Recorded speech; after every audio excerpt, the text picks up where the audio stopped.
박영수 특검팀이 오전부터 청와대에 대한 전격 압수수색에 나섰지만 결국 불발됐습니다. 청와대 측은 경내 진입을 허락할 수 없다며 불승인 사유서를 제출했는데요. 네, 특검 사무실 연결해서 자세한 내용 들어보겠습니다. 김보윤 기자, 이 특검팀과 청와대가 꽤 오랜 시간 대치했는데 어떻게 된 건가요? 오전 10시부터 청와대 압수수색에 나섰는데요. 특검팀에서 20명 정도가 청와대로 나갔는데 청와대 측이 경내 진입을 막으면서 5시간가량 대치가 이어졌습니다. 결국 청와대 비서실장과 경호실장은 오후 2시쯤 불승인 사유서를 제출했는데요. 청와대는 군사시설이고 공무상 비밀이 있기 때문에 압수수색이 불가능하다는 겁니다.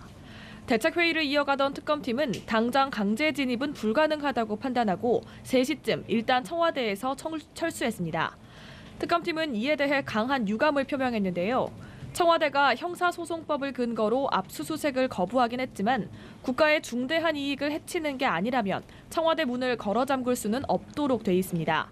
하지만 청와대는 불승인 사유서를 제출하면서 어떤 이유로 국가의 중대한 이익을 해치는 건지에 대해서는 전혀 언급하지 않은 것으로 전해졌는데요.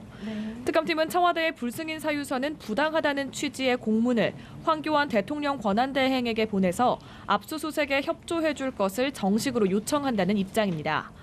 그러면서 법리를 검토해 청와대 문을 열어주지 않은 관계자들에게 공무집행방해 혐의를 적용할 수 있는지도 따져볼 것이라고 밝혔습니다.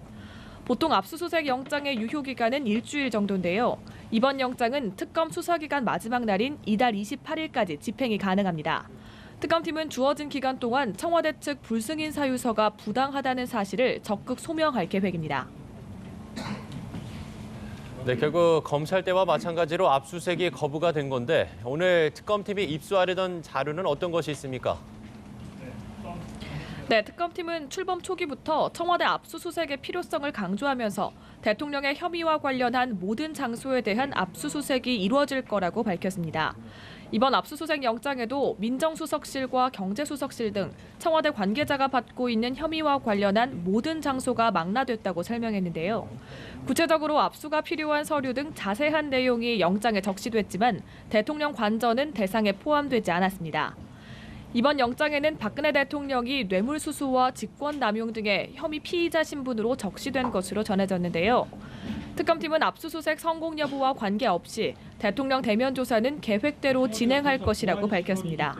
지금까지 특검 사무실에서 연합뉴스 TV 김보윤입니다.